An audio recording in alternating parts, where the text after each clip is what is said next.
ሄሎ ጤና ይስጥልን ወደ መሃል ሚዲያ ቤተሰብ ሰላም ብያለሁ። በያላችሁበት ሰላማችሁ በእጅጉ የበዛ ይሁን።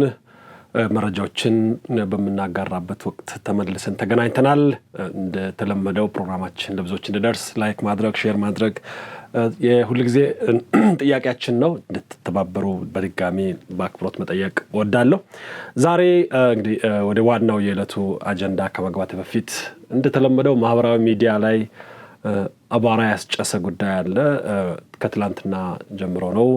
አንድ ጋዜጠኛ አይ ቲንክ ሶፎንያስ የሚባል ጋዜጠኛ ነው ከኢትዮጵያ ባህል እምነት ወግ ያፈነገጠ ነገር አድርጓል በሚል ወደ አዳማ ከተማ ያደረገው ጉዞ አለ። እዛ አካባቢ አመጽ የተቀላቀለበት የደቦ ፍርድ የሚመስል ነገር ተከናውኗል። እውነት ለመናገር እንደዚህ አይነት ነገሮች በኢትዮጵያ ማህበራዊ ሚዲያ ላይ ቀስ በቀስ እየተለመዱ የይቅርታ የዕለት አጀንዳ እየሆኑ እየመጡ ነው። ይሄ ከሚያሳስባቸው መካከል አንዱ ነኝ። አሁን ደቡብ ፍርዱ ትክክል ነው አይደለም፣ የሆነው ነገር ትክክል ነው አይደለም ለማለት አይደለም።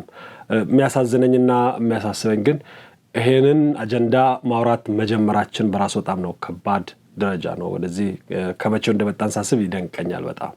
እንግዲህ የዛሬ 2 ዓመት 3 ዓመት በዚህ ልክ እናወራለን አላውቅም። ነገር ግን በማህበራዊ ሚዲያ ላይ ዛሬ ብፌ ሆኖ እየቀረበ ካለ ነገር ውስጥ አንዱ በእህቶችም በኩል በወንድሞችም በኩል ተመሳሳይ እጅግ ያፈነገጠ ተግባር እምነትና ፍላጎት በኢትዮጵያችን በምድራችን መለመዱ ልባቸውን ከሚሰብር መካከል አንዱ ነኝ። በተለየ ሁኔታ ለቀጣይ ትውልድ አሁን ላይ ላሉ ታዳጊዎች በእጅጉ አዝናለሁ። ምክንያቱም እንደዚህ ነው የሚለመደው። እንግዲህ በተለይ የቲክቶክ መምጣት ነገርየውን ወደ አደባባይ ያወጣው ሆን ተብሎም በማወቅ ባለማወቅም አጀንዳ እንዲሆን ይደረጋል። በድጋፍም በተቃውሞም ይናጣል። እየቀዘቀዘ ነው የሚሄደው። ደጋፊ ያለ ተቃዋሚ ያለ ይለመዳል። እንደዚህ ይለመድና ሌሎች ሩቅ አካባቢ የምንጠላቸው ነገር ይሆናል ማለት ነው። እንግዲህ ባህል ነው ወደ ህግ የሚቀየረው። በጣም ትልቅ ስጋት ነው ያለኝ። አካሄዳቸው ግን እንደው ከምጠብቀው በላይ እጅግ የፈጠነ እጅግ የተጠና እጅግ የተደራጀ ነው። ማህበራዊ ሚዲያ ላይ ያላቸውንም ዘመቻ ሳይ እጅግ ያሳስበኛል፣ በጣም ያሳስበኛል። ከዛ በዘለለ ግን እንደዚህ አይነት ችግር ኢትዮጵያ ውስጥ አይ ቲንክ በህጉ አይፈቀድም። ህጉ ካልፈቀደ ህጋዊ እርምጃ መውሰድ የመንግስት ግዴታ ይመስለኛል። እዚህ ላይ የመንግስት ንዝላልነት ያለ ይመስለኛል።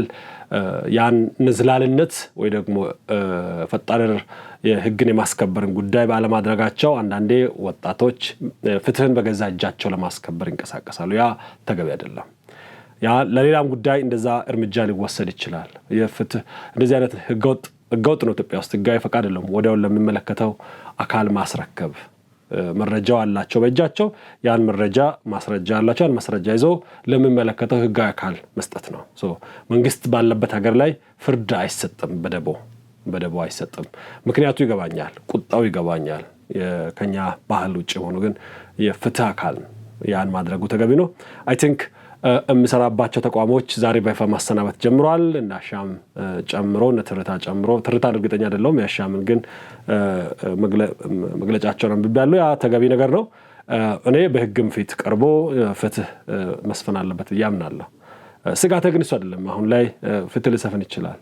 በዚህ አካሄድ ግን ተግተን ካልሰራን በስተቀር የሃይማኖት አባቶች የሚሞራል ሌልና አለን የምንል ሰዎች የህብረተሰቡ ክፍል ኤሊት ወላጆች ማህበራት ተቋማት ያንን ተቋማት ተግተን ካልሰራን ቀጣይ ትውልድ ህግ አድርጎ ሊያመጣው እንደሚችል ምንም ጥርጥር የለውም። እንደዚህ ነው የተጀመረው ሁሉም ሀገር ላይ አሁን ላይ ይሄን እንደ ሰብአዊ መብት የሚወስዱ ሀገራት ላይ የተጀመረው እንደዚህ ነው። እንደዚህ አይነት ነገር በዛ የተሰለፉ ሰዎች አመታትን አስበው ነው የሚሰሩት።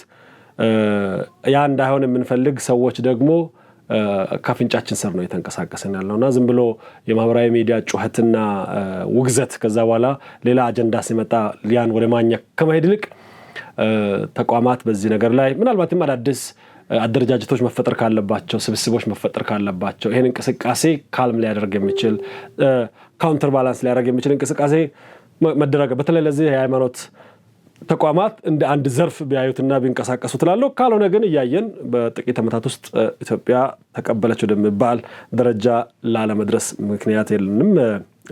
እንደ ስጋት የሚሰማኝ እሱ ነው። አጀንዳ ሆኖ መዋሉ በራሱ ውርደት ነው፣ ሽንፈት ነው፣ ያሳዝናል በጣም። ከዚህ ጉዳይ እንግዲህ እንደየእምነታችን ከመጸለይ ከመታገል ያለፈ ህይወትን አካልን የሚጎዳ እርምጃ ውስጥ መግባቱ ግን ተገቢ ነው ብዬ አላምንም። ያ ልምምድ መንግስት አልባ ሀገራት ላይ ነው። ሶማሊያ ውስጥ ያ ቢሆን ምንም አይመስለኝም። ኤርትራ ውስጥ ቢሆን ምንም አይመስለኝም። ምክንያቱም ኤርትራ ውስጥ ህግ ስለሌለ፣ ስርዓት ስለሌለ፣ ተቋም ካለን፣ ህግ ካለን፣ አዋጅ ካለን በዛ መሄድና በዛ ተገቢ ነው። ግን እችን ክፍተት ተጠቅሞ ደግሞ ደጋፊ ሆኖ መቆምም ተገቢ ነው ብዬ አላምንም። የተደረገው ብዙ አፍሪካ ሀገራት ላይ በሞት ያስቀጣል። እኛ ሀገር ላይ በሞት ያስቀጣል አላውቅም። ግን ህገ መንግስቱ ውስጥ እንደማይፈቅድ ግን አውቃለሁ። ህገ መንግስቱ የማይፈቅድን ተግባር ማድረግ ተገቢ አይደለም።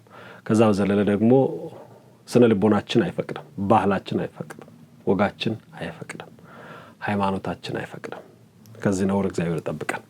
መልካም ዜና ለቤት ፈላጊዎች በሙሉ ሰመር ሪል ስቴት በመሃል ከተማ እንግሊዝ ኤምባሲ አጠገብ በማስታወቂያ ዋጋ በካሬ 73000 ብር ብቻ ቤቶችን ይዞሎት ቀርበዋል። ከዚህ በፊት በሴቶች አደባባይ በፉል ፊኒሽድ ገንብቶ ያስረከበው ድርጅታችን አሁን ደግሞ እንግሊዝ ኤምባሲ አጠገብ ከአስፓልት ፊት ለፊት ቢኖሩበት ውብይታ ያለው ቢያከራዩት ደግሞ በዶላር ዋጋ የሚያዋጣ ቅንጡ አፓርትመንቶችን ለሽያጭ አቅርበንላችኋል። ባለ 2 መኝታ 980 ሺህ ብር፣ ባለ 3 መኝታ በ1.1 ሚሊዮን ብር እንዲሁም ባለ 4 መኝታ በ1.9 ሚሊዮን ብር ቅድመ ክፍያ ብቻ ከ50% የባንክ ብድር ጋር ማግኘት ይችላሉ። ታዲያ ይሄ ለ20 ቤቶች ብቻ የወጣ ቅናሽ ስለሆነ ፈጥነው ደውለው ይጠቀሙ።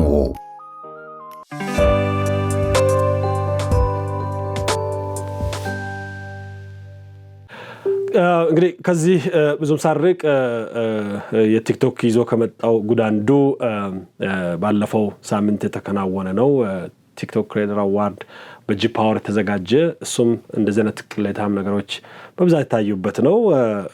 ቅሌትና ውርደት የተሸለመበት ነው። እሱ ላይ ብዙ ላይ አውርተናል። ያ ቅሌትና ውርደት መድረክ ያገኘበት፣ ቅሌትና ውርደት በቀጥታ ስርጭት የተላለፈበት፣ ቅሌትና ውርደት ላይቭ የተላለፈበት በቃ ከፍ ያለበት ነው።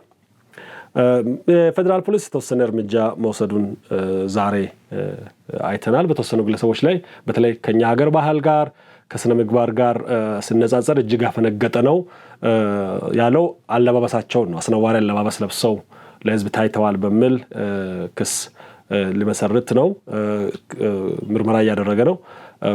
በሌላ መልኩ ደግሞ ይህንንም አሰራጭተዋል ያሉትን ተጠርጣሪዎች በቁጥጥር ስር ውለዋል። እንግዲህ በዋናነት እያነሳ ያለው ከኢትዮጵያ ባህልና ከኢትዮጵያ ስነ ምግባር ያፈነገጠ አስነዋሪ አለባበስ ነው። በአደባባይ ታይቷል። እንዲሁም ደግሞ ይሄ የነውረኛ ነገር በቀጥታም በቴሌቪዥን ስርጭት ለህዝብ ታይቷል ነው። ይሄንን ምርመራ መጀመሩን ያሳወቀው የኢትዮጵያ ፌዴራል ፖሊስ ነው። ፖሊስ ሰሞኑን በአዲስ አበባ ከተማ በተካሄደው በ3ኛው የጂ ፓወር ቲክቶክ ክሬቲቭ አዋርድ ላይ ነው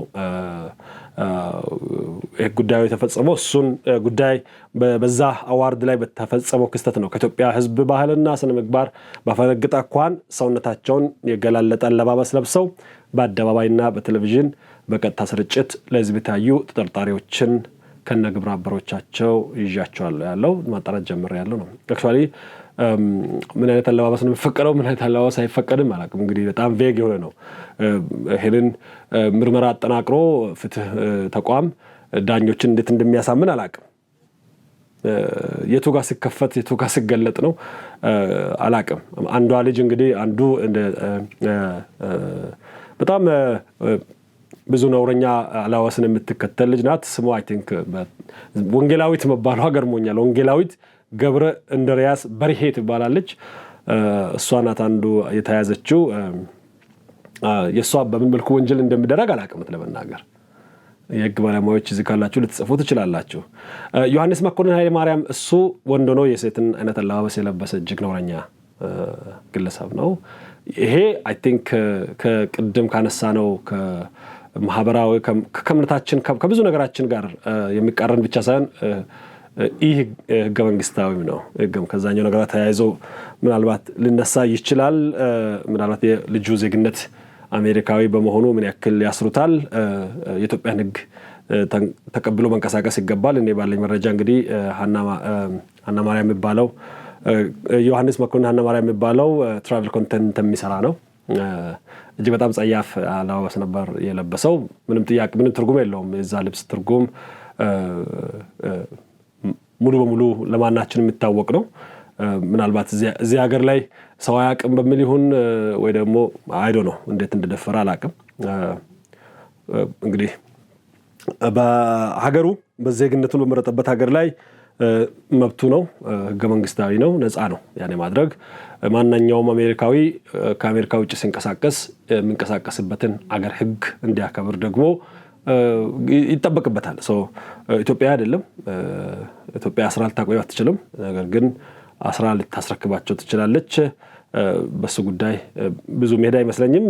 ግን ደግሞ በሀገሩ ሄዶ መልበስ ይችላል። እዚህ ሀገር የሚችል አይመስለኝም። እንግዲህ ሌላው በረከት ጸጋይ ጀፋር የሚባል ታስረዋል። ግሩም ገዛኸኝ ቀጭኔ ፎቶአቸውን እንደምታዩት ነው። መቅደም ደረጀ መንግስቱ እነዚህ የታሰሩ ናቸው፣ ተጠርጣሪዎች ናቸው ብሎ ነው ያሰረው ፌደራል ፖሊስ። ከነዚህ ግለሰቦች እንዲሁም ዝግጅቱን በስፖንሰርነት የደገፉትንም ፕሮግራሙን ያቀነባበሩትን ተጠርጣሪዎች በቁጥጥር ስር አውለው ጀምሯል። ከዚህ ውስጥ እንግዲህ ሌሎቹ የማናቃቸው ፕሮግራሙን ያዘጋጁ ስፖንሰር ያደረጉና ያቀነባበሩ ናቸው ማለት ነው። እኩል ተሳታፊ ናቸው። እንግዲህ ፖሊስ እንደገለጸው የኢትዮጵያ ፌደራል ፖሊስ ከህብረተሰቡ ባህል ሴት ያፈነገጡ አለባበሶችና መጤ ባህሎች ነው። መጤ ባህሎች እንግዲህ እኛ ምንለውን ነው ተስፋፍተው በትውልዱ ላይ አሉታዊ ተጽዕኖ እንዳያስከትሉ ተጠርጣሪዎች ላይ የህግ ተጠያቂነት ለማረጋገጥ የጀመረውን ምርመራ አጠናክሮ እንደሚቀጥል አሳውቋል። እንደ እርምጃ ትክክለኛ እርምጃ ነው። እንደነገርኳችሁ የኔ ትልቁ ስጋት አሁን ላይ የተወሰነ መቀዛቀዝ ሊመጣ ይችላል። በዚህ እርምጃ የሚቀር ነገር ያለ ሊመስል ይችላል። ግን ስትራቴጂካሊ ካልሰራን በስተቀር 10-20 ዓመት አስበን ካልሰራን በስተቀር ግን በጣም በፍጥነት ተከፈተ ልክ እንደ ሉዓላዊነት ድንበር እንደሌለው ማህበራዊ ሚዲያ ልጆቻችሁን ከጎረቤት መጠበቅ ትችላላችሁ፣ ግን ከዓለም መጠበቅ አትችሉም። በእጅ ባለው ስልክ እነዚህን ነውረኛ ነገሮች ይዛችሁ በእጅ ባለው ስልክ ነው የሚሰራጨው፣ የሚመጣውም የሚያጠቃውም እና ሌላ ብዙ ስራ ይጠበቃል። በተለይ የእምነት አባቶች፣ የእምነት ተቋማት በእውነት ይሄ የጋራ ውድቀትም ነው። እንደ ኢትዮጵያ አማኝ የበዛበት ደግሞ በሁሉም እምነቶቻችን እንደዚህ አይነት ነገር እንግዳና ባዳ ነገር ነው። ከኛ ባህልም ስርሪትም ሃይማኖትም ጋር የሚሄድ አይደለም። በእነዚህ ላይ በዚህ መልኩ እርምጃ ከተወሰደ እኔ በሶፎንያስም አካባቢ ያለው ነገር እና መሰሎቹ ብዙ አሉ። በእውነት ህብረተሰቡ ጥቆማ የሚሰጥበት መንገድ ተዘጋጅቶ ኢትዮጵያ ውስጥ ያለ ህግ ስርዓት እንዲከበር እነዚህ ሰዎች ህግና ስርዓት ይሄ ነገር መብት ነው ካሉ መብት ወደሆነበት ሀገር ሄዶ ግን ማድረግ ይችላሉ። ኢትዮጵያ ውስጥ ህጉ እስኪቀየር ድረስ ቢያንስ ግን እንደዚህ አይነት ነገር መብት አይደለም። እኔ ኢትዮጵያ ውስጥ ስመጣ በቀለሜ አይደለም፣ ዋስትናዬ ቀለሜ አይደለም፣ ትውልድ ኢትዮጵያዊ አይደለም። የኢትዮጵያን ህግ አክብሬ ነው የምኖረው። የኢትዮጵያን ስርዓት አክብሬ ነው መኖር ያለብኝ። የኢትዮጵያን ህግና ስርዓት ማክበር ያቆምኩ ለታ ተጠፍሬ ነው የምባረረው። አንዳንድ ግለሰቦች ዜግነት ቀይረው ነው እየተጨማለቁ ያሉት። ዜግነት ከቀየርክ በኋላ የዛ አገር ህግ አክብረ እንግዳ ሆነ ነው የምትኖረው። አዶናይ የካናዳ ዜግነት አለው፣ የኢትዮጵያ እንግዳ ነው። ሲመጣ ትሪት የሚደረገው እንደ ኢትዮጵያ አይደለም። ህግ አክብሮ ይሄዳል፣ ካልሆነ አገሩ ካናዳ ይሄዳል ማለት ነው። የቅድሙም ልጅ አሜሪካዊ ነው፣ መብቱ ነው አሜሪካን ሀገር። ኢትዮጵያ ሲመጣ ግን የኢትዮጵያን ህግ አክብሮ ነው ሁላችንም አክብረን እንደምንኖር ማለት ነው። ኢትዮጵያዊ ሆኖ ደግሞ ያን የሚያጠፋ ከሆነ ህጉን ካላከበረ ወደ ወህኒ ይወረወራል ማለት ነው። ያን ማድረግ ተገቢ ነው፣ አንደኛው መንገድ ነው። ግን ዋናው አመለካከት ላይ አስተሳሰብ ላይ መስራት ነው። ጦርነቱ ያለው ግብግቡ ያለው እነዚህ ልጆች ማሰር መምታት ምናምን ላይ አይደለም። ይሄ ፍሬውን መበጠሱ ላይ ነው። ግንዱ ጋር ችግሩ ያለው አስተሳሰብ ነው። ጦርነቱ የአእምሮ ነው። የወጣቶቻችን አእምሮ ላይ ነው ጦርነት ያለው ያን በዛ ጦርነት ላይ መልካም ጦርነትን መዋጋት ነው የሚያስፈልገው የልጆቻችን አእምሮ ነው የጦር ሜዳ እየሆነ ያለው ቀጣይ ትውልድ ነው እየተጠቃ ያለው ስንጽፍ ስንናገር ፖሊሲ ስናወጣ ከፖለቲካ መራቅ አይደለም የሚያዋጣው በርግጥ ይሄ አመለካከት ያላቸው ሰዎች በርግጠኝነት ፓርቲ ውስጥ እየበዙ ይላሉ አሁን ካልበዙ ነው ብላችሁ ሃይማኖት ተቋም ውስጥ ይሄ የነሱ ዘዴያቸው ይሄ እንዳይሆን የምትፈልጉ ሰዎች ፖለቲካ ውስጥ ግቡ ድርጅት ውስጥ ግቡ ድርጅቶችን አቋቁሙ ትምህርት ላይ ስሩ ትምህርት ቤቶች አካባቢ ዋች አድርጉ ህፃናት የሚውሉበት አካባቢ ዋች ይደረግ አዛውንት የሚውሉበት አካባቢ ዋች ይደረግ ይሄ ከምንም በላይ ነው አንዳንዴ የሞራል ውድቀት ሀገርን ያፈርሳል በዚህ ሮም የፈረሰችው በጦርነት አይደለም ኮራፕት የሆነ ሞራሊ ኮራፕት ስትሆን መከላከያ ድንበር ይጠብቃል እንጂ የሀገር ሞራል አይጠብቅም ስነ ልቦና አይጠብቅም ባህል አይጠብቅም እያንዳንዱ ዜጋ ለራስ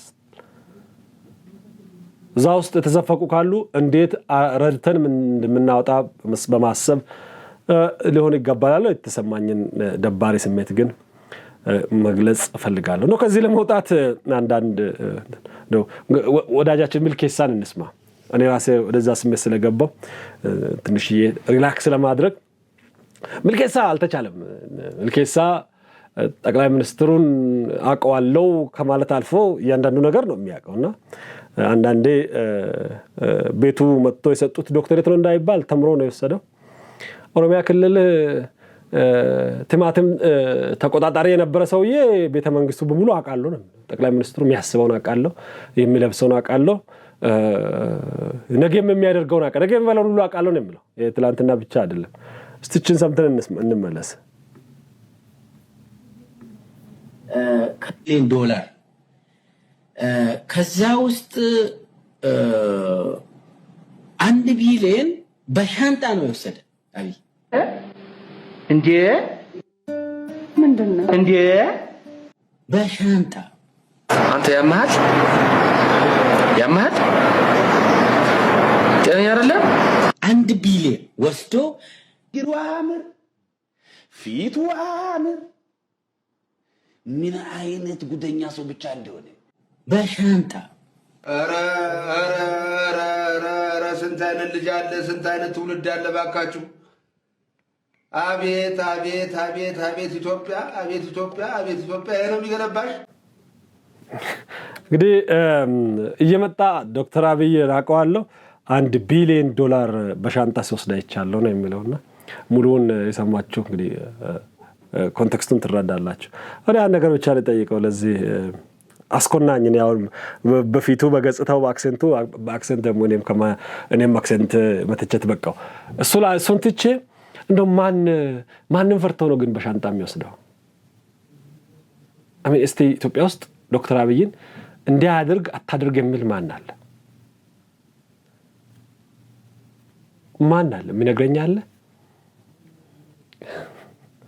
አሁን ባለው ስልጣን እኮ የብሔራዊ ባንክ ገዥ የሚሾመው እሱ እኮ ማሳተም ብር የሚፈቅድ እኮ የሚከለክል እሱ እኮ ነው ኢትዮጵያ ውስጥ የመጨረሻው ቁልፍ እኮ እሱ እጅ ነው ያለው በሻንጣ የሚወስዱት ካሉ ከሱ ተደብቀው ነው ባይዘ ነው ደግሞ ለኢትዮጵያ ጠቅላይ ሚኒስትር 1 ቢሊዮን ዶላር ባይዘ በጣም ኢማቴሪያል ነው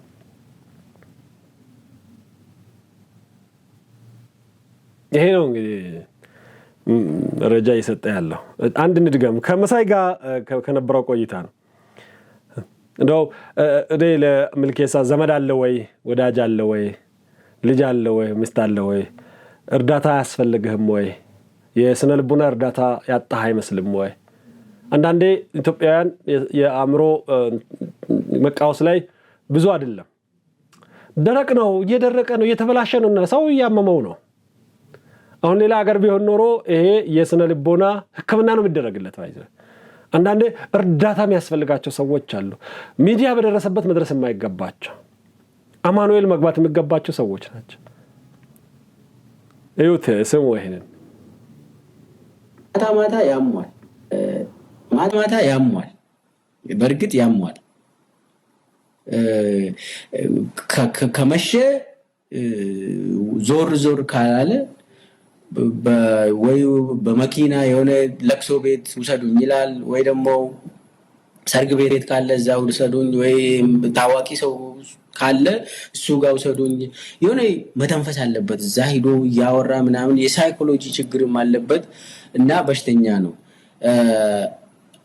አይ ቲንክ በጣም አደገኛ የሆነ የቢሄቨሩ የነ ሂትለር የተለያዩ የፋሽስት መሪዎች የጭንቅላት ችግር ያለባቸው ከነሱ ጋር ይመሳሰላል።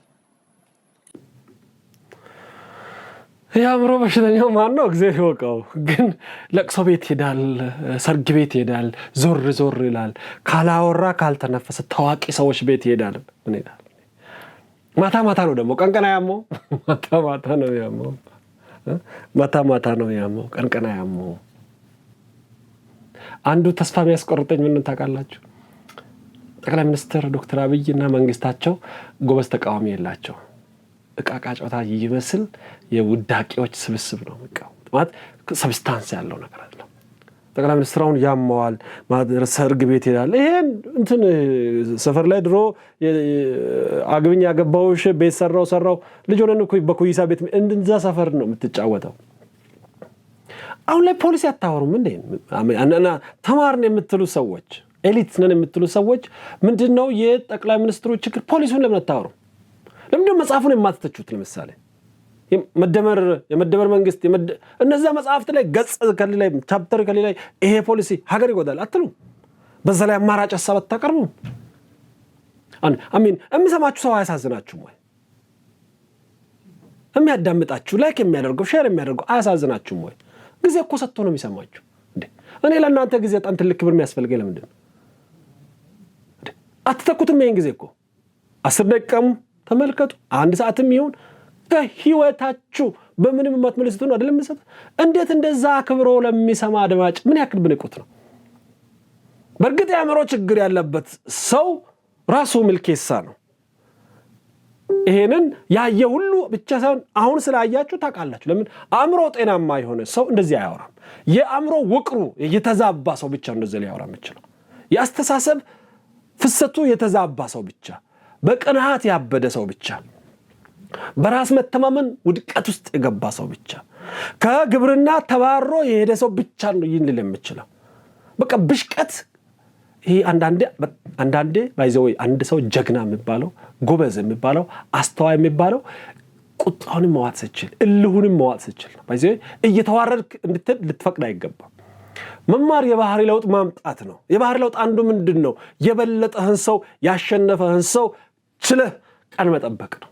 ወይ ደግሞ እንዳልተሸነፍክ እንዳልጎድ ዶክተር አብይ ምን ብሎት እንደሆነ አይታወቅም፣ ተጎድቷል በጣም ባይዘው።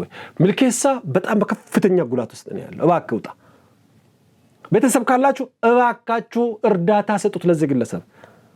እኔ ብዙዎች እንደ ኮሜዲ ሲቁብኝ አሁን በፊት ነበር መስቀው፣ አሁን እርዳታ ያስፈልገዋል። እርዱት። እረዱት አላልኩም፣ እርዱት ነው ያልኩት። ይረዳ ይሄ ግለሰብ፣ ይስተካከል። ውቅሩ ጤናማ አይመስለኝም። እሱን የምታመጡ ሰዎችን በታመመ ሰው አትጫወቱ።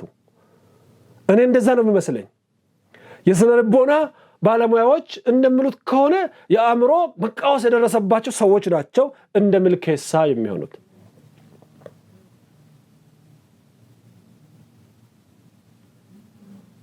ምልኬሳ አስተዳደጉ ይሁን አኗኗሩ ይሁን አሁን የደረሰበት ነገር ይሁን ብቻ ከፍተኛ የሆነ ቀውስ ህይወት ውስጥ እያለፈ ያለ ሰው። በእንደዚህ አይነት ውስጥ ወቅት ላይ ብቻ እርዳታ ማግኘት ካልተቻለ ዝም ማለት ነው። በቀን እያነሰ በቀን እየተዋረደ በቀን የሚዲያ መጫወቻ መቀለጃ ጥሬ ዕቃ ሆኖ ከመቅረብ እግዚአብሔር አለ። ተማሪዎችን አስተምርሃል፣ አትሊስት ለነዛ ተማሪዎች ክብር ሊኖር ይገባል። እኔ ግልዮቱን አላቅም። ስለዚህ ልጆች ይኖሩት አይኖሩት፣ ግርልፍልን ትኖረው አትኖረው አላቅም፣ አይመለከተኝም። እናት አባት ባይወት ኖር አላቅም፣ የት ወንድሞቹ ይኖር አላቅም። ጓደኛ ግን እንደምኖር አውቃለሁ። መምህር ስለነበረ ተማሪዎች እንደምኖሩ አውቃለሁ። ተማሪዎች እንዲሸማቀቁ አታር ኃላፊነት ይሰማ። እኔ ከ18 ዓመት በላይ የሆነ ሰው እንኳን ሌላ ነገር ለፊቱ ራሱ ኃላፊነት መውሰድ አለበት። የተዘፈዘፈ ፊት ይዞ ሚዲያም ላይ ሰው ፊትን መቅረብ አለበት ብዬ አላም። መጀመሪያ ስትመጡ ሚዲያ ላይ ስትቀርቡ አጠገብ ያለም ሰውዬ ኃላፊነት ወሰዱ ለፊታችሁ። መጀመሪያ ምን እንዳለብን ቤተሰብ ገና ለገና ስናይ የተዘረገፈ ፊት ያየን መሄድ አለብን። መጀመሪያ ለፊታችሁ ኃላፊነት ወሰዱ፣ ሰብሰብ አድርጉ፣ ቆፍጠን በሉ። ከዛ በኋላ ወደ ወሬያችሁ ግቡ። ለምታወሩትም ነገር ኃላፊነት ወሰዱ። ያስቀኛል ብዬ ፈታ ያረጋችኋልም ብዬ ከዚህ ጉዳይ ወጣችኋል ብዬ የበለጠ ያበሳጭትም ምልከይሳ አረተው ቤተሰብ ይቅርብኝ። ከዚህ ልውጣ፣ ወደ ገደለው ልግባ። ስምረት ዛሬ ሙሉ ለአቅመ ሔዋንና አዳም ደረሰ እንደሚባል በምርጫ ቦርድ እድሜ መሰረት ዛሬ የኢትዮጵያ ብሔራዊ ምርጫ ቦርድ በአዋጁ በተሰጠው ስልጣን መሰረት ለዲሞክራሲያዊ ስምረት ትግራይ በተለምዶ ስምረት ብለን ለምንጠራው ህጋዊ የሆነ የፖለቲካ ፓርቲነት ማረጋገጫ የምስክር ወረቀት ሰጥቷል። ያ በሜላት ወርቅ ኃይሉ የተፈረመ ነው። የምርጫ ቦርድ ሰብሳቢ ናቸው ሜላት ወርቁ። ከዛሬ ጀምሮ የብሔራዊ ምርጫ ቦርድ በሰጠው እውቅና መሰረት ስምረት የክልላዊ ፓርቲ ሆኖ ተመዝግቧል። እንግዲህ ከስሙም ተነስተን ትግራይ ስላለ ክልላዊ እንደሚሆን ይታወቃል። ግን አንዳንዴ በብሔር ስም ተደራጅተው አገራዊ የሚሆኑ ስላሉ አገራዊ የመሆን እድል አለው ብዬ ጠብቄ ነበር። ልክ እንደ አብን፣ ልክ እንደ ኦነግ በብሔር ስም ቢደራጁም አገራዊ ፓርቲ ስለነበሩ እንግዲህ ያ የሚጠበቅ ነገር ነው። በሚቀጥለው ምርጫ አንዱም እንግዲህ ይሳተፋል ተብሎ ነው የሚጠበቀው። እንዲሳተፍም እድሎች ይመቻቻሉ ተብሎ ይጠበቃል። ከባለው ንጽጽር እንግዲህ በጌታቸው የሚመራ ቡድን ነው። ምን ይሆናል የሚለውን አናውቅም። ምርጫ ቦርድ ጋር ተያይዞ ምርጫ ቦርድ የጊዜ ሰሌዳም ይፋ አድርጓል። ምናልባት እዚህ ውስጥ ያላችሁ የተለያየ ፓርቲ ደጋፊዎች ካላችሁ መምረጥ የምትችሉ ሰዎችም ካላችሁ የብሔራዊ ምርጫ ቦርድ ገጽ ላይ በመግባት የሰባተኛውን ጠቅላላ ምርጫ ጊዜ ሰሌዳ እንድትመለከቱ አበረታታለሁ። ሰሌዳውን በቆንጆ ሁኔታ አስቀምጠዋል። ተግባራት ምን ምን እንደሚደረጉ እና እነዚህ ተግባራት የሚከወኑበትን ጊዜም በዝርዝር አስቀምጧል። የምርጫ ጽሕፈት ቤቶችን ማደራጀት ብሎ ከየካቲት 16 ጀምሮ ነው።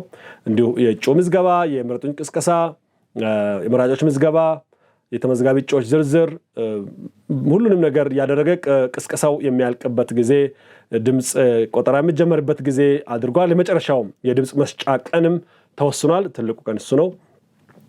ሰኞ ላይ ነው የሚውለው። ግንቦት 24 ቀን 2018 ሆኖ ተወስኗል። ስለዚህ ግንቦት 24 ኢትዮጵያ የሰባተኛውን ጠቅላላ ምርጫ ታደርጋለች ማለት ነው። ውጤቱ የሚገለጸው ከግንቦት 24 እስከ ግንቦት 25 ቀን የምርጫ ውጤት በምርጫ ጣቢያዎች ይገለጻል ነው የተባለው። እንግዲህ ይሄ የምርጫ ጣቢያዎች ላይ የሚገለጽበት ነው። የመጨረሻው ይፋዊ የምርጫ ውጤት የሚገለጸው ስክሪን ላይ ለማየት ልሞክር።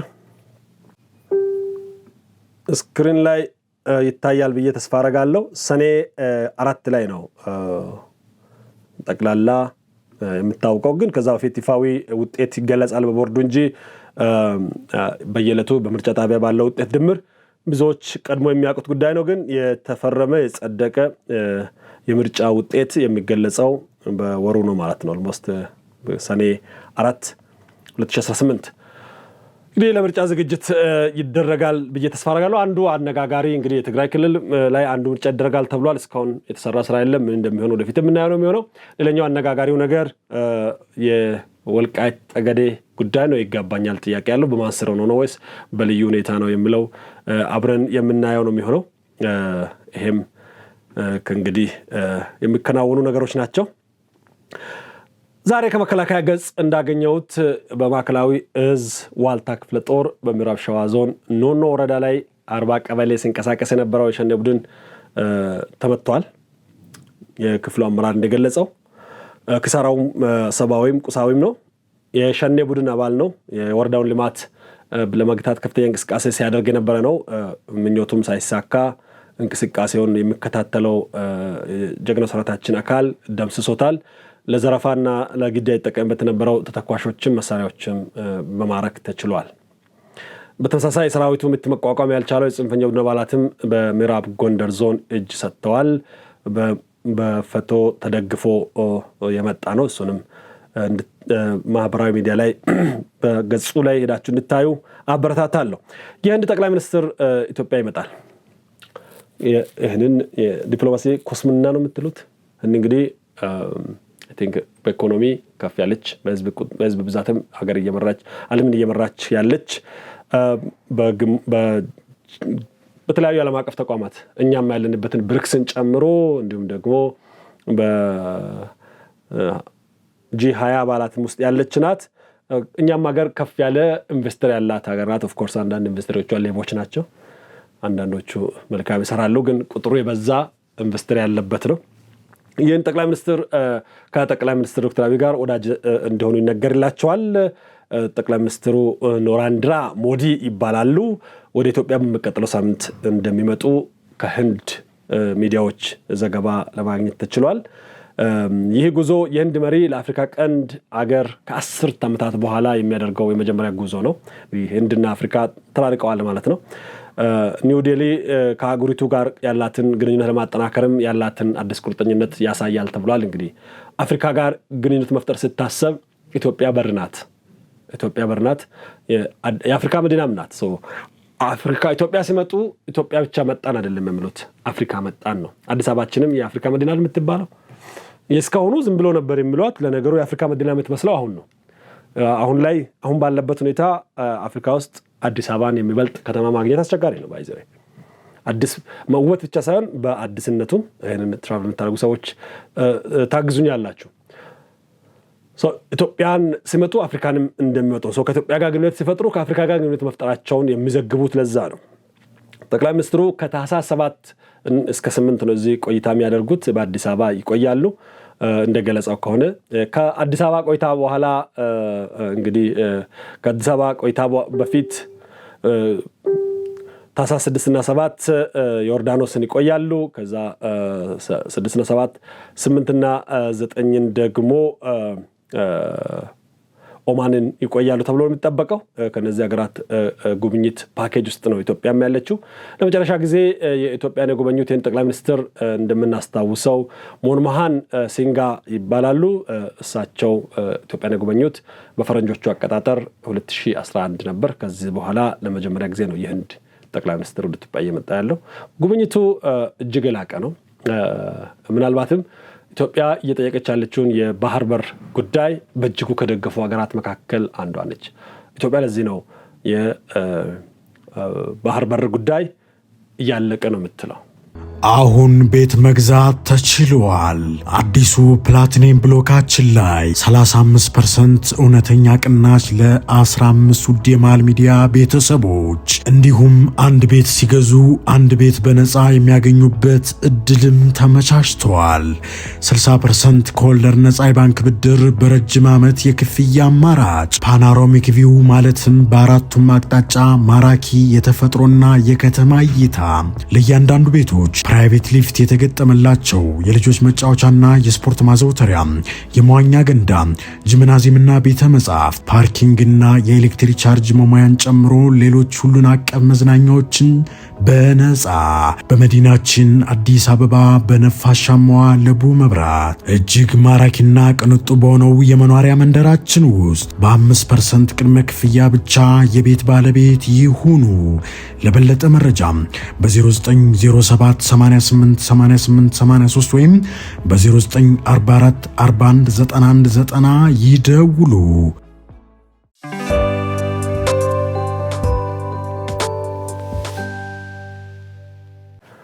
ዛሬ የአፍሪካ ቀንድ በጥባጭ ሽማግሌም ተጠርቶ ሄደዋል ወደ ሳውዲ አረቢያ። እንግዲህ ሳውዲ አረቢያ በመካከለኛው ምስራቅ ከዩናይትድ አረብ ኤሚሬትስ ጋር የምትፎካከር በአፍሪካ ቀንድ ላይ በተለይ ደግሞ በቀይ ባህር ላይ ተጽዕኖዋን ለማስፋት የምትፈልግ ናት።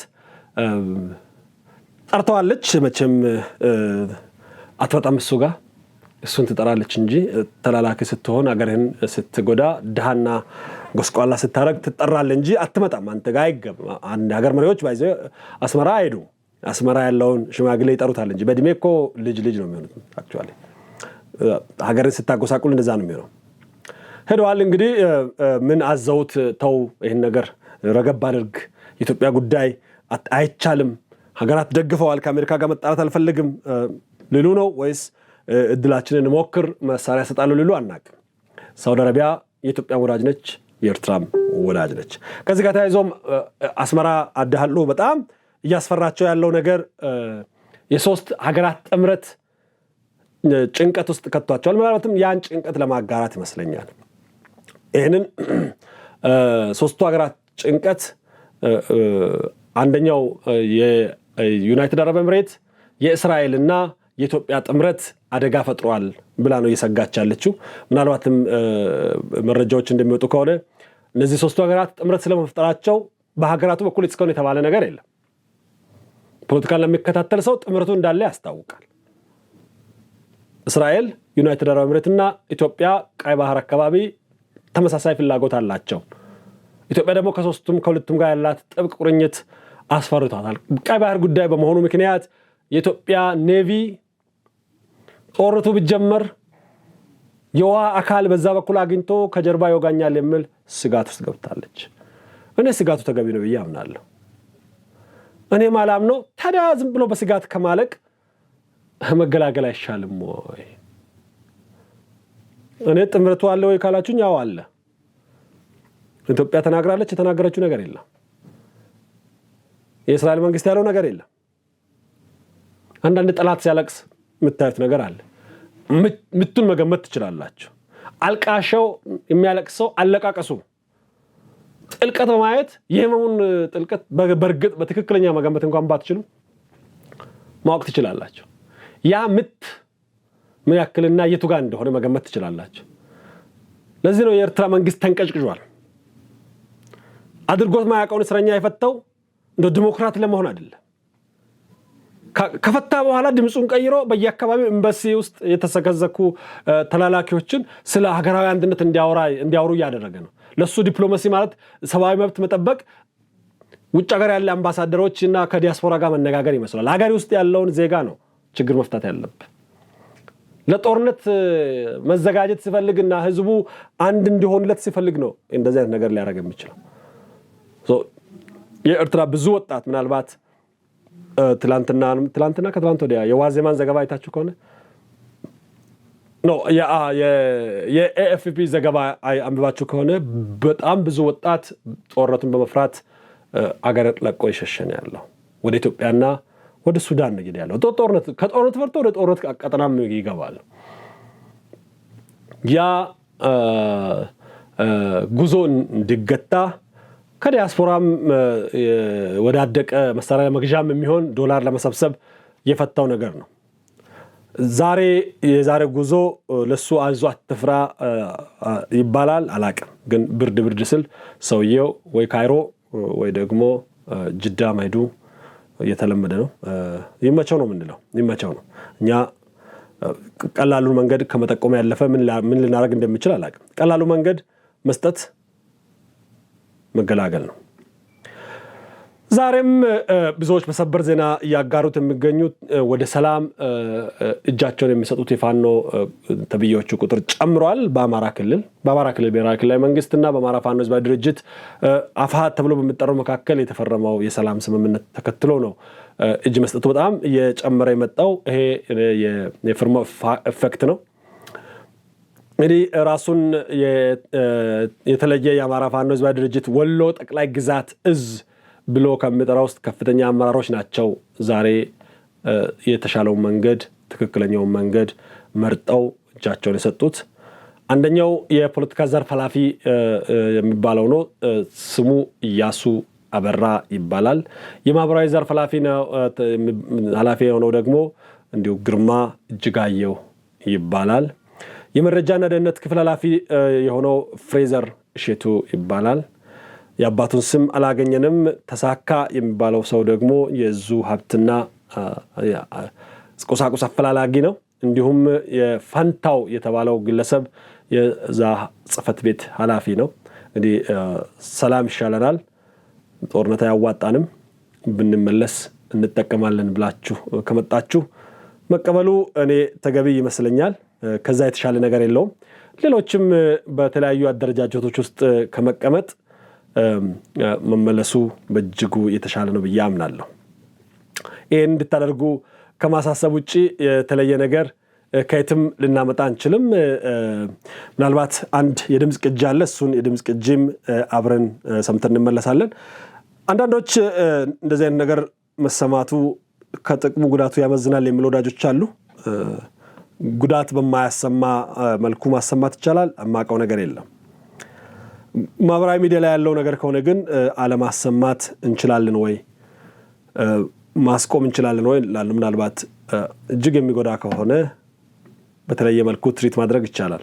የእነሱን የድምፅ ቅጂ ልውውጥ ግን ከማሰማት ብናቆም ምን ትርጉም አለ አለው። ምናልባት ወደዛ ድምፅ ቅጂ ከመዲያ በፊት ጎንደር አካባቢም ወደ ሰላም መጡ አሉ። ህዝባችንን እንክሳለን፣ በሰላም ከነጥጥቃችን ተመልሰናል፣ ለመከላከያ ሰራዊትና ለአማራ ክልል መንግስትም እጃችንን እንሰጣለን በማለት በጣም ቁጥሩ የበዛ ከነ መሳሪያ ከነጥጥቁ ተመልሰዋል። እንዲህ እየተራረፈ ያለ ካለ ተመልሶ ይመጣል ብለን ነው የምናስበው። ካልሆነ ሞት ነው ምርጫው። በዚህ አፋባ የሚባለው ፈርሰዋል። ራሴ አፋባ ነኝ የሚል የግለሰቦች ስብስብ ካልሆነ በስተቀር በእስክንድር ጉዳይ በእስክንድር ስር መቀጠል ፈልጋለሁ የሚል ወይ ደግሞ እያሱ ነው የሚባለው በሱ ስር መቀጠል ፈልጋለሁ የሚል ካልሆነ በስተቀር ፈርሰዋል። አንዱ ማሳያ ትላንትና ነው ከትላንት ወዲያ ነው። የጎንደር ከተማ ሙሉ በሙሉ የሰዓት እላፊ ገደብ አንስቷል። ላለፉት 2 ዓመታት ጎንደር ላይ የሰዓት እላፊ ነበር፣ ገደብ ነበር። አሁን የጎንደር ከተማ ትላንት ባወጣው መረጃ ያ ተጥሎ የነበረው የሰዓት እላፊ ገደብ ሙሉ በሙሉ ተነስቷል። ይህንን የከተማ ፖሊስ መምሪያ ነው ያነሳው፣ ተጥሎ የነበረውን የሰዓት እላፊ። ይህንን ያነሳበት ምክንያት እንግዲህ ከተማዋ በጣም ተሻሽሏል፣ አስተማማኝ ደረጃ ላይ ደርሷል። ስለዚህ በነፃነት ቀን ማታ መንቀሳቀስ ትችላላችሁ። እንዲሁም ኮሪደር ልማቱ ከተማዋን እንደገና ሪብራንድ አድርጓታል። እሱንም በፈለጉት ጊዜ ህዝቡ በነፃነት 24 ሰዓት እንዲንቀሳቀስ ሁኔታዎች ተፈጥሯል። ይሄ አይ ቲንክ ፋኖ ነኝ ባዩ ግርግር ከጀመረበት ጊዜ ወዲህ የመጀመሪያ ነው። አይ ቲንክ ከዛ በፊትም በሰሜኑ ጦርነት ጊዜም ጀምሮ ነው። እኔ ራሴ ወደ ሁመራ ሲሄድ ጎንደር አካባቢ ስላላወቅን ከምሽቱ 4 ሰዓት ነው አይ ቲንክ የገባ ነው። ተይዘን ነበረ ለተወሰኑ ደቂቃዎች። ከሰዓት እላፊው እዛ አይ ቲንክ ከምሽቱ 3 ሰዓት ነበር ያኔ የማይፈቀድ ነበረው። ከዛ በኋላ የጦርነቱ ሳያልቅ አልቆ ብዙ ሳንቆይ ነው የፋኖ እንቅስቃሴ የተጀመረውና ያ እንቅስቃሴ ከመጣ ወዲህ ይሄ የመጀመሪያው ይመስለኛል 24 ሰዓት ክፍት መደረጉ ይሄ አንዱ በቂ ነገር ነው። ባይዘ ይሄ ኃይል ያለው ሚዲያ ላይ እንጂ ሜዳ ላይ እንደሌለ ማሳያ እየተሸነፈ መሄዱን እየፈራረሰ መሄዱን የምታዩት በሚፈርሙት ፍርማ ብቻ አይደለም። ከተሞች በሚያሳዩት የሥራ እንቅስቃሴ እየተነሳ ባለ የሰዓት እላፊ ገደብ ነው። ትግራይ ክልል ያለው ነውጠኛ ጩኸት ላይ ነው ያለው። ለነሱ የሚመግብ መስሏቸው ነበር። ትልቁ እምነታቸው ባይዘው ቲፒኤልኤፍን ነበር። ቲፒኤልኤፍ አሁን ራሱ ተኩሶ ራሱ ነው እኮ መቀሌ ከተማ የፈነዳውን ቦምብ አብይ አፈነዳ ብሎ እኮ ነው መግለጫ ሰምታችኋል። ቲፒኤልኤፍ ሰምታችኋል መግለጫውን? አያስቅም ወይ ያሳቀቃል ነው የምትሉት? ሰልፍ ያስጠራው እሱ ነው። በማህበራዊ ሚዲያ በደጋፊዎቹ በኩል ግርግር እየፈጠረ መቼም አሁን እኔ ማውራውን ዶክተር አብይ አውራ ብሎ ያወራው እኮ ነው የሚያስመስሉት አይደል? ማህበራዊ ሚዲያ ላይ እነሱ የተች በሙሉ ጠቅላይ ሚኒስትሩ ፌደራል መንግስቱ ነው ስማት ግርግር እየፈጠረብን ነው። የደሞዝ ጥያቄ ነው የጠየቁት፣ የኪስ ገንዘብ ጥያቄ የጠየቁትን አሁንማ ሲያስነጥሳቸው ጠቅላይ ሚኒስትሩ ሆን ብሎ አስቦና አቅዶ ነው እንዲያስነጥሰኝ ያደረገው ማለታቸው የሚቀር አይመስለኝም። ምን ትሉታላችሁ? ይሄን እንኳን ልረዱ ወደ ፋኖ መጥተው ፋኖን ወደ ስልጣን ሊያመጡ አሽከርም አድርገው ይቅርና እነሱ ራሳቸው መቀሌ ውስጥ የሚወረወርም ቦምብ የሚተኮስም ጥይት አዲስ አበባ ላለው መንግስት እየሰጡ ነው ያሉት። ሐራ መሬት ያሉትን ወጣቶች የአዲስ አበባ መንግስት ነው ስምረት የሚያደርገው የአዲስ አበባ መንግስት ነው። የሞት ሞት ማለት ነው። የውርደት ባይዘ የውርደት ከሁለት ከ3 ዓመት በፊት አስፈሪ ግዙፍ ኃይል ነበር።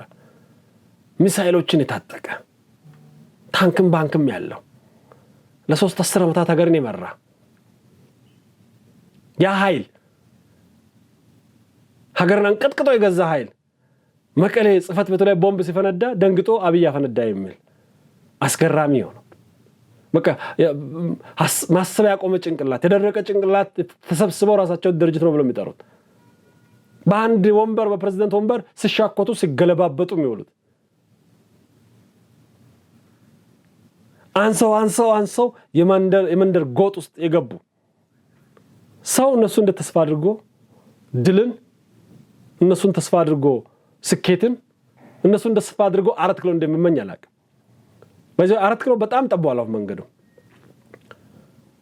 መንግስትን ለመጣል ለሚያስቡት ምናልባት ትልቁ መርዶ መንግስት በጣም ጠንክሯል። እናንተ በጣም ደክማችኋል። ተቃራኒ እየተከደ ያለው ባይዘ እኔ ሚዲያ ላይ የምትጮሁ ሰዎች ምኑን ተስፋ እንደምታረጉ አላውቅም። መንግስትን በኃይል መገልበጥ መንገድ እየጠበበ እየሟሸሸ ነው የመጣው። መንግስት እየፈረጠበ እናንተ እየደቀቃችሁ እንዴ! መንግስት እየተስፋፋ እናንተ እየሟሸሻችሁ እየተበተናችሁ እጅ እየሰጣችሁ ወደ ሰላም እየገባችሁ እየሞታችሁ ወር በጨመረ ቁጥር ሳምንት በጨመረ ቁጥር አመት በጨመረ ቁጥር እያነሳችሁ እየተባላችሁ አንኮ መንግስት በማለት ብቻ ትግራይ ውስጥ ያለውን ቲፒኤልኤፍን አባልታው ጨረሰው። ዝም በማለት ብቻ ጣልቃ ባለ መግባት ስትሳሳሙም እሺ ስትባቀሱም እሺ ስካሰሱም ጸጥ። ለካ ዝምታም ይሰብራቸዋል። እናንተ ደም ነው ለጥንፈኛ መፋፊያ ምክንያት ነው። ያን ደም በመከልከል ጽንፈኛውን እንዳልነበረ ማድረግ ይቻላል። ያቺም እንዳትሳካ ነው ቲፒኤልኤፍ ቶሎ ብሎ ወደ ጦርነት መግባት ሹክቻ ውስጥ የገባው። ያ ሹክቻ ይሳካሉ አይሳካም የምናየው ነው የሚሆነው። ለማንኛውም ፌደራል መንግስትም ከሶ የዓለም መንግስታት ቶሎ ይምጣ ስምምነቱ እየፈረሰ ነው ያላለው ነገር የለም። የግብጽ መንግስት ኤርትራውያንን እያፈሰ ነው። ይሄን ሰምታችኋል? ምን ጉድ እየመጣ ማፈስ ብቻ እስር ቤት እያዘጋጀ ነው። ተጋጫችሁ እንዴ? እኔ እንደውም ይሄ ሊሆን ይችላል እንደ ወደ ይሄንን የካይሮ ጓዳ አሽከርን ወደ ጅዳ የወሰደው ይሄ እንደዚህ አይነት ነገር ሰምቼ አላውቅም። ብዙ ጊዜ ኢትዮጵያውያን ላይ ያደርጋል ተብሎ ነው የሚጠበቀው። የግብጽ መንግስት ቋሚ ጠላታችን ነው። የግብጽ መንግስት ኤርትራውያን እያፈሰ ወደ እስር ቤት እያጋዘ ይገኛል የሚል መረጃ ከወደ ከሳት አካባቢ ነው የወጣው። እስካሁንም በዋና ከተማዋ ካይሮን ጨምሮ በተለያዩ የሀገሪቱ ከተሞች ከ320 አካባቢ ኤርትራውያን ታፍሰዋል። 160 ኤርትራውያን ደግሞ በግዳጅ ወደ ሲኦል ወደ ነጩ ሀገራቸው እንዲመለሱ ተደርጓል። ከግብጽ ነው ባይዘ ኤርትራውያን ማፈሱ ወደ እስር ቤት ማጋዙን ተጠናክሮ የቀጠለ ሲሆን የኤርትራና የግብጽ የጥፋት ጸምዶም ባይፋ ፈርሷል የሚሉ አሉ። ምን እንደተፈጠረ አላውቅም። ምን እንደሆነ አይታወቅም። ሁለቱም ዜና ዛሬ ነው የወጣው። የሽማግሌው ጅዳ መሄድና የኤርትራውያን ከዛ ዘንድሮ ኤርትራውያን ባይዘው ጥሩ ጊዜ አይደለም ያሳለፉ ያሉት። ቤተክርስቲያን ስዊድን ውስጥ ነው ቤተክርስቲያን አልተባበርም ያለችው ከመንግስት አልተባበርም ያለው። መጀመሪያ እስራኤል አካባቢ ነው የተለመደው። ልገለን ነው ልንሞት ነው ምድርቷ ሲኦል ነው ኢሳያስ የሚባል ጭራቅ አለ ብላችሁ ትመጡና ኢሳያስ የምትሉት ነገር አልገባኝም እንደዚህ ከወደዳችሁ ሂዱ መባል ተጀመረው። አይ ቲንክ በእስራኤል አሁን አውሮፓ ላይም ተጀመረ። የትም አሁን ዘንድሮ አምናና ዘንድሮ ለኤርትራውያን ምቹ ጊዜ አይደለም። ኦፍ ኮርስ አሁን አሜሪካ ለሚኖሩት ሶማሊያውያን ከባድ ነው። እንደነሱ ከባድ እንኳን ባይሆን እንደ በፊቱ እንደ ልቡ አሳይለምም ጠይቀህ ስደትም ጠይቀህ የፖለቲካ ስደተኛ ነኝ ብለህ ሀገሬ ነፃነት ስለሌለ መጣው ብለህ ኢሳያስ ሊገለኝ ስለ አመለጥኩ ብለህ ወዳፎም አንተ አምላክ አንተ አባት ብለህም አትችልም የሚል ህግ እየመጣ ነው። ግብጽ ደግሞ ወዳጆና ሳትደግፉ ግብጽ ውስጥ አሁን ማን ነው የሚኖረው? ግብጽ ለስደት የምትሆን ሀገር አለች። ብዙዎቻችሁ እዛ የምትኖሩ አላችሁ። እንደው እዛ ያላችሁ ወዳጆቻችን በደንብ እስቲ አባያችን እንዴት እንድትጠቀመ ብታዩ ጠላትን ማወቅ ይጠቅማል ካልተባለ በስተቀር ግብጽ እኔ ገና ለገና ግብጽ አላቃትም እጄ ትራንዚት አድርጌባታለሁ። ኤርፖርቱ ራሱ ነው የሚቀፋኝ። ኤርፖርቱ ራሱ የሆነ እንትኑ ምናልባት እዛ ያለፋች ዋይፋይ እንኳን የሌለበት ኤርፖርት፣ ዋይፋይ ማግኘት ብርቅ የሆነበት ኤርፖርት አመዳ ነው። ከተሞቿን አሳምሯል ኦፍ ኮርስ ከአባይ በሄደዋ I can't imagine እዛ ከተማ ምናልባት ወደፊት ከሄድኩም ፒራሚድ ለማየት ካልሆነ በስተቀር ምኑ እንደምታይ ራሱ አላውቅም። እዛ ያላቸው ወገኖች ለስደት ይመቻል አሜሪካ አንተ I think እንደው ቢቸግር ነው የዛ ኤርትራውያን የኖሩት እንጂ እንደው ተመችቷቸው እዛ አዲስ አበባ ቢሆኑ ጥሩ እንጀራ በልተው መልካም ይሆናሉ። እዛ ምኑ ነው ምናልባት ከኛው አፈር ይዞ ሄደ የኢትዮጵያ አፈር እሱ ያበቀለውን በልታችሁ ካልሆነ በስተቀር ምኑ ነው ግብጽ ለስደት የሚሆነው? እንግዲህ እሱም ብርቅ ሆኖ ከኢሳያስ ጋር በሆነ ነገር ሲጋጩ ያስራል ኦር ኢሳያስ ሰሩ ብሏቸው ሊሆን ይችላል። በሁለቱም መልኩ ጉዳት ነው። እንግዲህ ኤርትራውያን ወንድሜቶቻችን ይሄንን ጭራቅ የሆነ መንግስታቸውን የመቀየር ኃላፊነት የእናንተ ነው። እምጠቅም አድርጎ መሳል የእናንተ ነው። እኛ ጥያቄያችን አንድ ብቻ ነው። ያን ጥያቄ ሽማግሌያቸውም እናንተም መከልከል አትችሉም። አሰብ የኢትዮጵያ አንጡራ ሀብት ነው። ድንበራችን ቀይ ባህር ነው። ቀይ ባህር ቤታችን ነው። ከዚህ እናንተም ወዳጆቻችሁም ማንም ሊያቆመን አይችልም። የአለቃችሁን መቀየር ኃላፊነት እናንተ ትወስዳላችሁ። ከቀየራችሁ ለእናንተ ይጠቅማል። ጥሩና ጎረቤት አክባሪ ከሆነ ለኛም ይጠቅማል። ካልሆነ ግን አቃችንን ወስደን እድገት ልማታችንን እናስቀጥላለን። ተገቢ የሆነ ጥበቃ ጥንቃቄ ድንበር ላይ እናቆማለን። ወደፊት ምናልባት ኤርትራ ሉዓላዊነት የማይቀበል ትውልድ እስካልመጣ ድረስ ሀገርነን ያላችሁ መቀጠል ትችላላችሁ። ሀገርነት እንደዛ ከሆነ ብዙዎች አሁን የኤርትራን ሉዓላዊነት መቀበል አለብን የለብንም ወደሚል ዲስኮርስ እየመጡ ነው። ያ ነገር አድጎ እንዳይመጣ ቀድማችሁ ማሰብ የሚችል ማሰላሰል የሚችል ሀገሪቷን እንደ ሀገር የሚያስብ እንደ ኪሱ የማያስብ ከጦርነት ውጪ አማራጮችን የሚያይ መልማት ማደግ መለወጥ አምሮ ውስጥ ያለ እድገት ልማት የሚባለውን ዲክሽነሪ ውስጥ መመዝገብ የሚችል መናገር ማድረግም የሚችል ሰው የሆነ መሪ እንድትመርጡ እንድታመጡ እናሳስባለን። ያን እናንተን የሰቅዞ ያዘው ፍርሃት ነው። ፍርሃት እንዲቆም ከፈለጋችሁ አለመፍራትም ለፍርሃት ምንድነው ጸረ ፍርሃት ምንድነው አላችሁ። ኤርትራውያን መቼም ተመችቷቸው አይደለም ይሄንን ሽማግሌ ላያችሁ ላይ ላለፉት 40 ዓመታት እንደ ሬሳ የሚከብድ ሰው ያስቀመጣችሁ ፍርሃት ነው። እሱ የሚጠቀመው ፍርሃት ነው። ጦርነት ነው። ፍርሃት አሁንም ፍርሃት ነው እየጫነባችሁ ያለው። ኢትዮጵያ ልትወረን ነው ምናምን ፍርሃት ነው። እንግዲህ በፍርሃት ሸብቦ ያዘው መንግስት ተብየውን ማንሳት የምትችሉት ባለመፍራት ነው። አትፍሩ። ይሄ አትፍራ አትፍሪ የሱ መሳሪያ ፍርሃት ነው። ያንቺ መሳሪያ ደግሞ አለመፍራት። ፍርሃት ያቆማችሁ ቀን ኢሳያስ እጁ ያጥራል እግሩም ያጥራል። ከጫንቃችሁ ላይ ለአንዴም ለዘላለም ይወገዳል። ልጆቻችሁ ነፃ በሆነች ከጎረቤቶቿ ጋር ስምም ወደ ሆነች ሀገር ይሻገራሉ። እናንተም ቀሪ ዘመናችሁን በነፃነት በእድገት በብልጽግና ጎዳና ትሄዳላችሁ ብዬ አምናለሁ። ለማንኛውም የዛሬን ፕሮግራም በዚህ ጨርሳለሁ። ስላዳመጣችሁኝ ከልብ አመሰግናለሁ።